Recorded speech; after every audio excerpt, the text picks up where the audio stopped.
So you didn't think that I would do the vehicle Voltron, but not the Lion Voltron, did you? Well, here I am.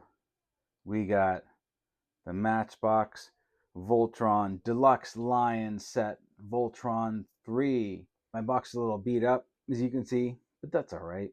Again, we've got this super cool box art here, hand painted, just wonderful. Here you can see the signature. I gotta look up who this guy is, but well done, my friend. I love how wrong the anatomy looks. Like, what is going on with the head there? I don't know.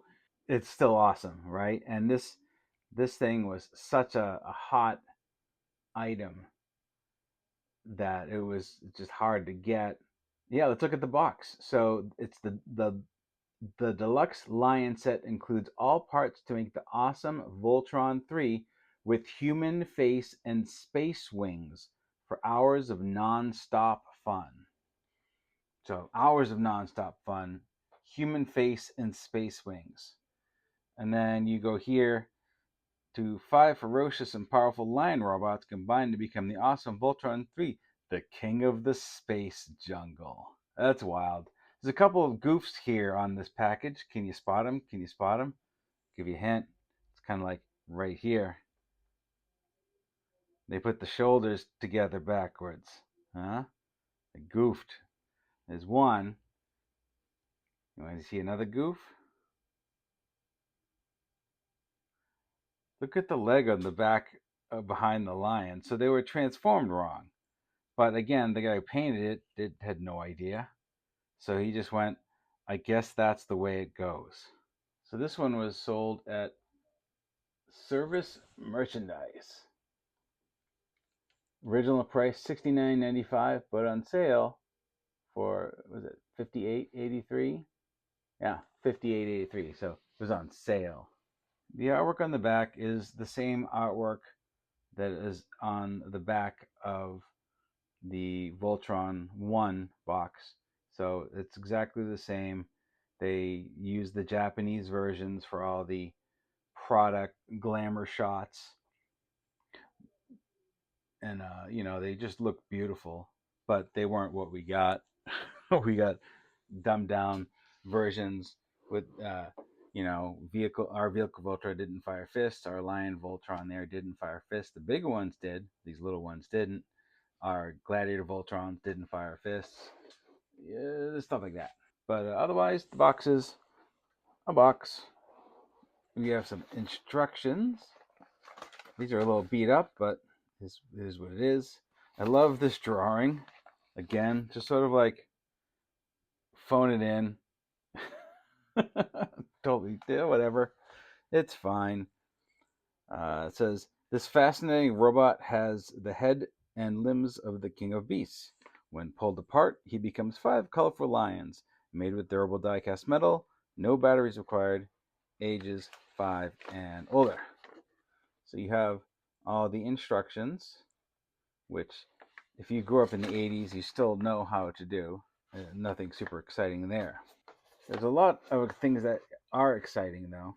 It's that on November 12th, 1986, there was a nationwide recall of this toy and the miniature version of this toy.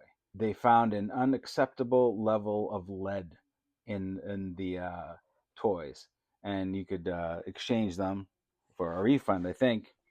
But it's some interesting numbers that they said that of this set, there were 230,000 sets of these in the U.S. Or if you count the pieces, there was 424,000 pieces, including the lions and the miniature sets, that could be affected by the recall. And the way that you tell if yours is affected by the recall is you look underneath here, and there's a little chrome sticker. If yours says made in Japan, you're good to go, my friend. There's no lead. No, there's an acceptable level of lead. If it says made in Taiwan, you got some lead.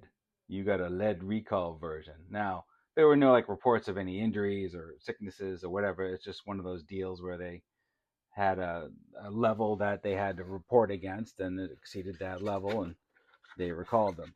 I don't know if that makes a version more or less valuable, but that is what happened with that. So here's the big styrofoam tray layout. As you notice, there's no sword or shield. No, you had to buy that separately. I didn't like that. So this is the black lion.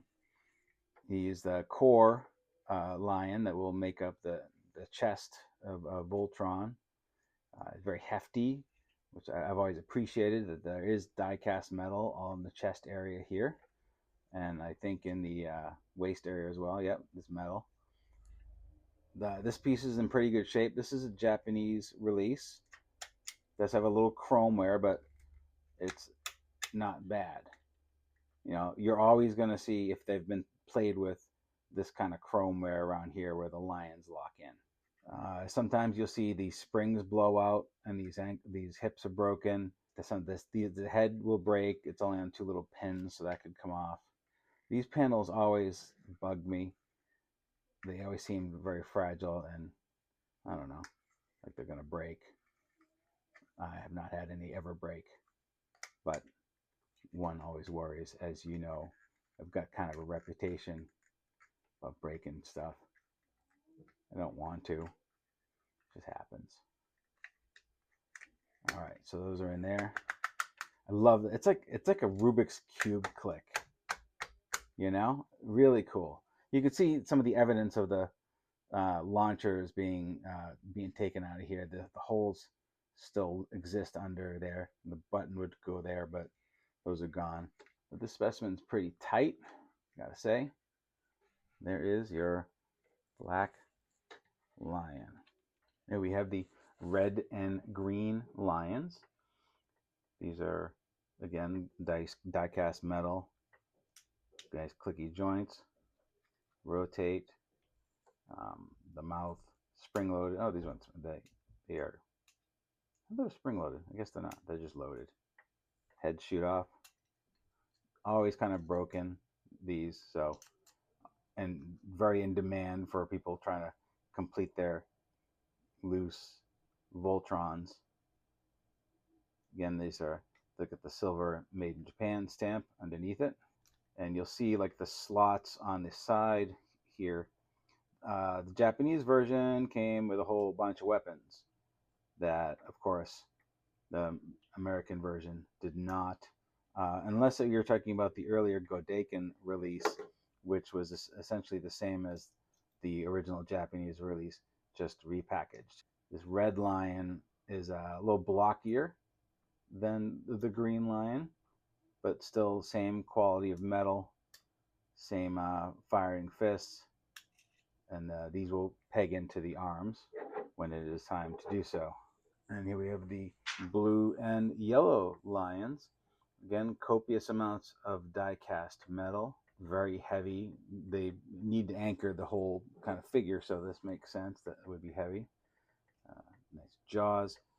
Notice that these are rounded, so that was something that they changed when they brought it over as well for safety reasons. The Japanese version has very sharp teeth. These are very rounded. You can also see evidence of the missing accessories here. Is that was a like a disc shooter thing, and then here under here in the head, I was wondering like what is this little secret that they're showing us? It's because there was a missile launcher in there in the Japanese version, but not in this version. So do that, and to make these kind of get a lot of wear. So just pull them out when you want to reposition them. That keeps them nice and tight and doesn't overuse the joint. This one too has this is more evidence of missing features. This was a missile launcher, and these were missile launchers on the side here. They're almost entirely intact except for the spring and the peg, but those were missile launchers too. And then you had accessories that would plug in. All of those did not make it over with this release.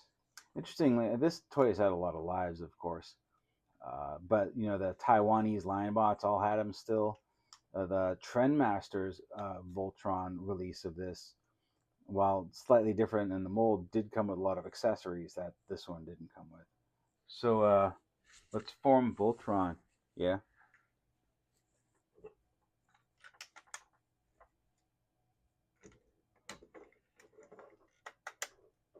Just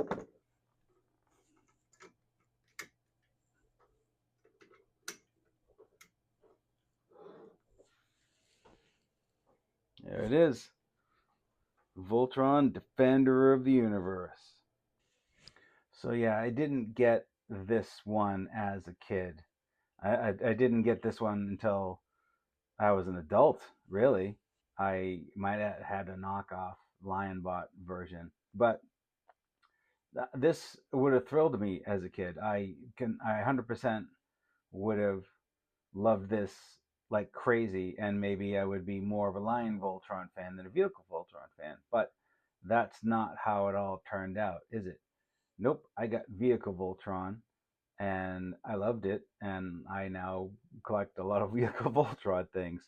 But I do love this Lion Voltron as well. I mean, who kidding? You know, there it is one of those things that is such a timeless and amazing design that has just set the template for so many other super robots. It's become a pop culture term. When the five things come together, they just form a Voltron. And it's crazy because like in Japan, like nobody cares about Golion. It's sort of a forgotten, just not that popular. But here, man, wow, it we took and ran with it, and rightly so. It's such a cool thing, and I just love it. So fun toys. Do we want? Do we don't need to go over like what it does? The joints move and fists shoot and the legs move a little bit, but it's just a big, heavy, wonderful piece of toy history that I think hasn't really been surpassed. I know like there are nicer toys, but just everything about this is so well done. I'm so happy that it exists. Hey, this is Josh from CollectionDX. Make sure you hit that like button, subscribe button, get us to 100K, and then I can retire to Japan. Maybe. I don't know.